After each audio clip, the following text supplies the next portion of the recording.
Hey, good afternoon. Talk a little bit about homelessness and about my experience of working with homeless people. I began working with homeless people by accident. I went into the inner city of Dublin to live and to work, not knowing what I was going to do, but really just wanting to see what were the problems and how could we meet them. And when we moved in, they were old tenement buildings that had been subdivided into flats. And in each house there were 8 flats. So there were 8 families living in each house. The conditions were absolutely awful. We talk about the housing conditions in 1913, and we talk about how 2 houses collapsed in Dublin and left 100 people homeless. Well, the conditions in the inner city right up to 1980, when they were demolished, was identical to the conditions in 1913. And in one of the houses on the road we were living, I counted 50 children living in one house between the 8 different flats. So it was no different. And the place was crawling with rats. The rats were the size of little kittens and immune from every poison that had ever been invented. There was no soundproofing between flats, so if there was a row in one of the flats, which there usually was, the whole house was awake. There was one outside toilet for all 8 families. Conditions were absolutely appalling. And what shocked, 2 things shocked me when I moved in. One was the conditions, but the second thing that shocked me, and I think this is what I want to emphasise, I had been living in Dublin for the previous 10 or 12 years, and I had passed through Sean McDermott Street and Summerhill on many occasions, and I'd seen the conditions, I'd seen the housing, but it didn't register with me. And it's only when I went in there and lived and experienced the conditions that people lived in that it really became an issue for me, and that I wanted to change it. And I suppose that's the first point I'd want to make. You know, if we are going to try and make a difference, we've got to experience. We've got to experience what the people that we're working for are actually experiencing themselves. There's a lovely film called Kess. I don't know if some of you probably have seen it. But it's about a kid in school, and he's very difficult, and all the teachers want to get rid of him. And one teacher says, I'm going to go down and I'm going to see where this fellow's living. And he went down and he discovered this kid, his passion was a kestrel hawk that he owned. And the film is about the relationship between the teacher and the kid around the kestrel hawk. And the teacher had found something that the kid was really interested in, and it developed into a strong relationship in which the teacher was able to work and influence the child. So I think we got to experience what we are actually trying to achieve. That moved on. Then we were working with young people who were leaving school early, and in that part of the inner city when we moved in the 70s. No child went to school beyond the age of 12. They said, why would you bother going to school beyond the age of 12? They said, once I can read and write, everything else is irrelevant. It's not going to help me get a job. Because they were going to get a labouring job, an unskilled job. So they were leaving school at the age of 12. They were hanging around the streets all day long. Parents were unemployed, couldn't give them any money, so they were doing a little bit of robbing. And by the time they got to 16 and 17, they were doing an awful lot of robbing and going to jail. So we opened services for young people, a youth club, a craft centre and so forth. And then I came across a 9-year-old kid sleeping on the streets. So we got a house and we took in a few of those kids who were on the streets, and then it just took off from there. I suppose first thing I'd say about homelessness is that housing is a fundamental right, and indeed housing is the most fundamental right. There are 5 basic rights to which everyone is entitled simply because they are a human being. And they are the right to adequate food, the right to health care, the right to education, the right to work, and the right to a home. And they're the 5 fundamental rights, because if one of those is missing from somebody's life, it is very difficult, if not impossible, to live a proper, fulfilling and dignified adult life. But of those 5 basic rights, the right to a home is the most basic. Because if you don't have a home, you're not going to eat properly, your health is going to deteriorate, you're not going to be able to access education, you're not going to be able to access employment. So without a home, the other 4 fundamental rights become almost irrelevant. And if government's responsibility is, as I believe it is, to ensure that every citizen has their human rights acknowledged and provided, then it seems to me government's first responsibility is to ensure that everybody has a home. And that's where I would be coming from. What happened during the Celtic Tiger years is that because houses were increasing in price very rapidly, houses became commodities to be bought and sold like stocks and shares. And of all the houses built during the Celtic Tiger years, about 50% were bought by investors. And they were just left lying there for 2 or 3 years empty. And then they were sold at a profit maybe of 30 or 40% as the price of housing kept going up. And that is what began the housing crisis. We were building more than enough houses, but they weren't available. They weren't available for people to live in. And so the price of housing went up and up and up. Homelessness is simply the most visible and extreme consequence of a dysfunctional housing system. And rough sleeping is simply the most visible and extreme consequence of homelessness.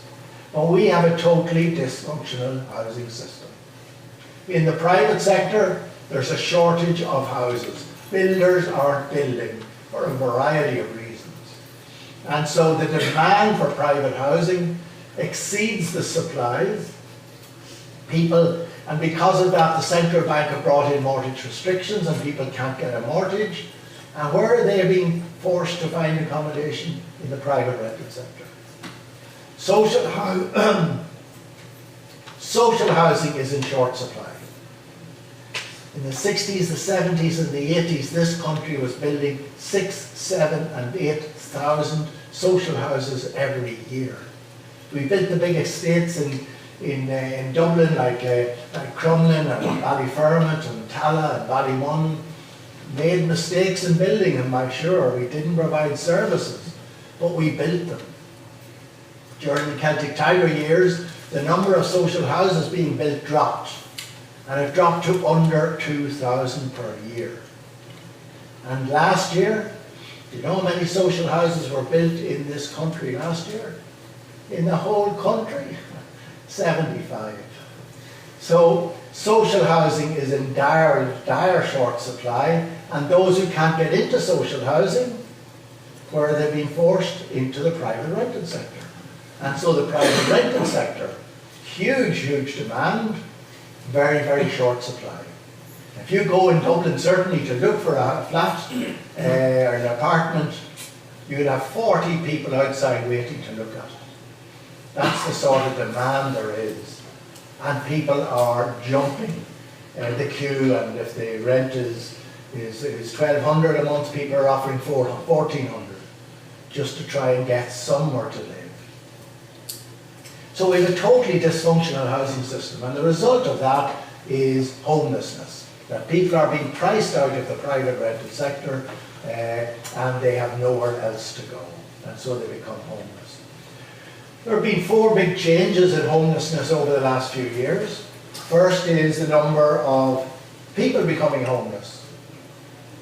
In Dublin alone, which is where the bulk of the problem exists, in Dublin every single day for the past 2 years, 5 new people have become homeless. That's the sort of scale of homelessness that we're experiencing today. There are registered about 6,500 people homeless, but some homeless people don't register because they don't want to go into emergency accommodation because the emergency accommodation is so awful. And so I would guesstimate that there are about 10,000 homeless people in Ireland today. We have more homeless people in Ireland today than at any time in this country since the famine.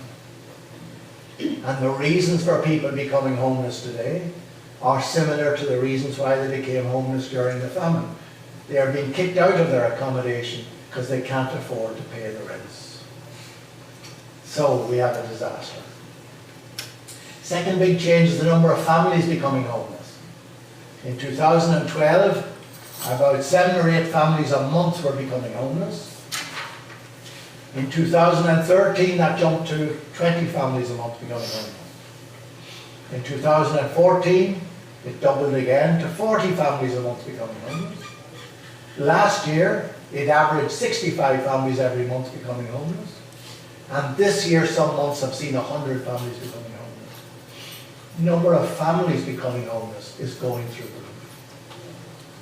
So today we have about 1,200 families who are homeless with about 2,000 children between them. And that is absolutely appalling. The effect on the kids is terrible. If they're placed where they can be in hotel rooms, but you have the whole family in an hotel room. One family, a father, a mother, a 20-year-old boy, an 18-year-old boy, and 3 young children, all living in one hotel bedroom. The pressure, the stress between them is enormous.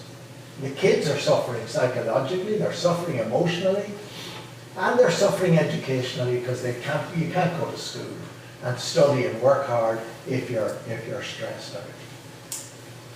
Third big change is the profile of homeless people. If I came in here 5 years ago to talk about homeless people, I'd be talking about drug users and people with an alcohol problem.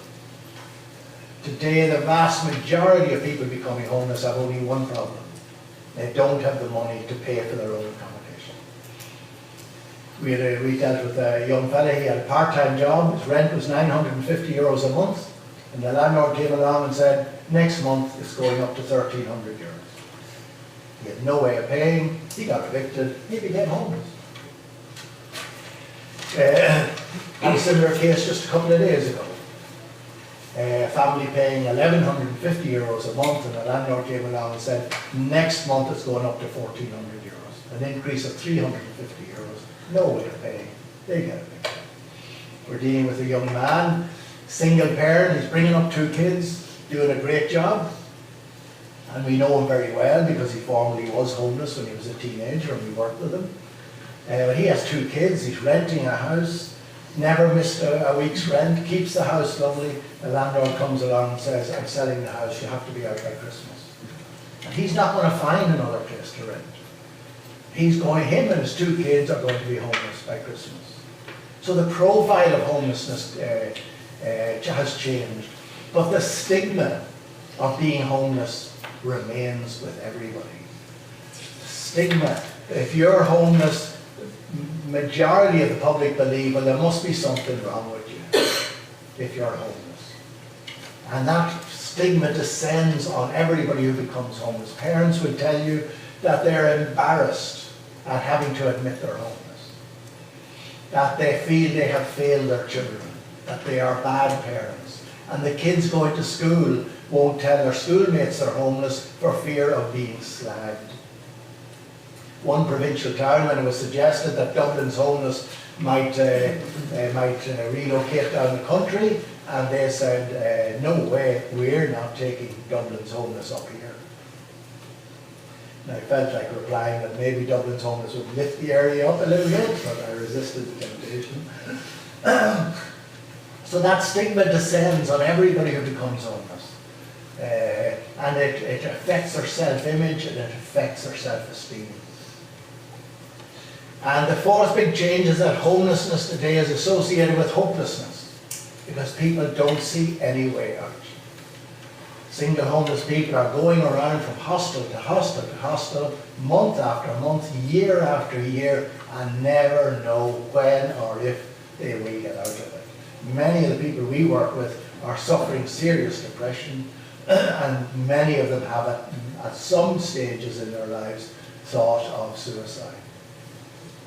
And families living in hotel bedrooms don't know when they're going to get out of it. So they are seriously depressed as well. And sometimes the parents are on antidepressants as a result. So we have a huge crisis of homelessness today.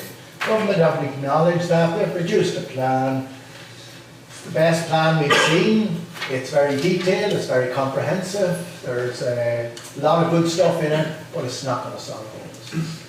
It's not radical enough, it's not ambitious enough, and it doesn't have the sense of urgency that's needed. It will make a difference. The numbers of homeless people will start coming down, but it won't solve the problem of homelessness. So many of those who are homeless today are like you. Any of you could become homeless. If you're renting it or you're paying a mortgage and you lose your job, for whatever reason, you are on the verge of becoming homeless. So homelessness, the gap between them and us and the homeless, that gap is disappearing rapidly. And homeless people now are us. I in UCD, when I was talking there recently, and they were telling me there are some students there who sleep there at night time on the soft chairs in the public areas because they are homeless. We have homeless people in UCD. We have homeless people in Trinity College. Two of our homeless 17-year-olds are just back from California. They were there on a sports scholarship trial. But they're invisible. They're the invisible homeless. You don't see them. The only homeless people you see are those on the street who have a drug problem, an alcohol problem, and are sleeping rough. And that shapes the perception then of everybody towards people who are homeless. And when you go teaching, there could be kids in your classroom who are homeless. And you may not even know about it. And they're certainly not going to tell you. But they could be there. For me, and some of those kids are going to be problematic. They're going to behave in a way that is difficult for you and difficult for the rest of the class. But I think what we need to do is get behind why they're difficult, whatever the reason may be.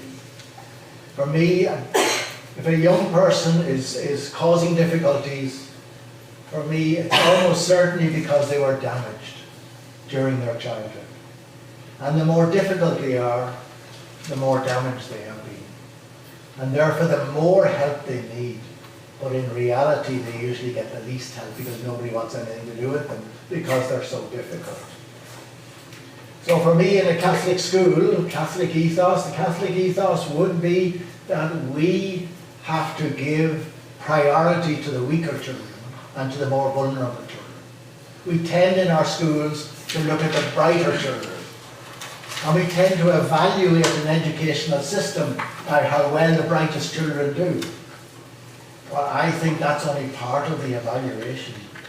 The other part of the evaluation, and perhaps the most important part of the evaluation, is how are the weakest children and the most vulnerable children doing.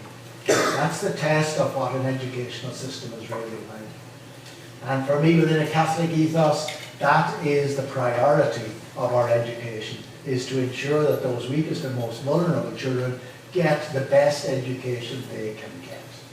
And that means getting involved in their lives, getting involved in the problems that are making them difficult, trying to get behind the behavior and trying to understand the emotions and where the emotions are coming from.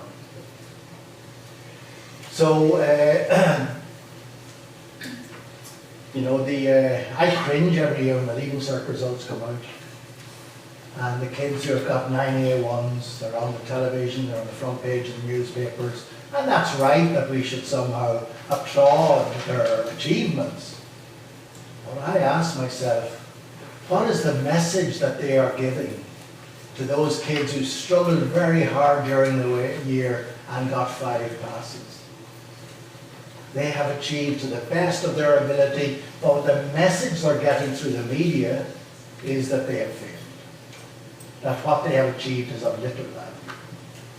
I think that is absolutely, I think it's absolutely horrific people. And that's the educational system. You're moving into an educational system that has very negative values.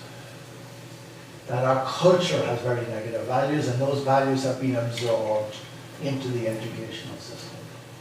And so your work is countercultural. And the kids will remember, Deirdre was telling me on the way down, that, 3 weeks after the term is finished, most of you guys have forgotten most of what you learned. And I can understand that, because I went through it as well. But, I mean, following on in that, the kids you are teaching, they're going to forget everything you teach them. But they're going to remember who you are. And they're going to remember what sort of person you are. And that's what's going to impact on them. And that's the educational, the most educational thing you can do for those kids. Not giving them knowledge up here, but letting them see the sort of person that you are. And the sort of person that you are is a person who's committed to the poorest, committed to the weakest, committed to the most vulnerable, person who cares about everybody in the classroom. I say talking to youth workers, I say the difference between a good youth worker and a great youth worker is a good youth worker makes some of the kids he's working with feel special. A great youth worker makes all the kids he's working with feel special. I think that's your job. If the kids leave your school and they haven't achieved academically to the best of their ability to what they would have liked, they can always go back again to education. They can always repeat. They can always go back as mature students to university. But if they leave school feeling bad about themselves, they will never get over that. That will go with them and affect them for the rest of their life. So your first job is to make every student feel good about themselves. To make every student feel that they're important and that they're valuable and that what they are achieving is of great value, even if it's compared to other students who are brighter, it doesn't stand up. It's to make every person feel important and valuable. And that's the most important thing that any of us working with young people can do, to give those young people a sense of their own value, a sense of their own importance. And we do that by being the sort of person we are and interacting with them in a way that shows that we care.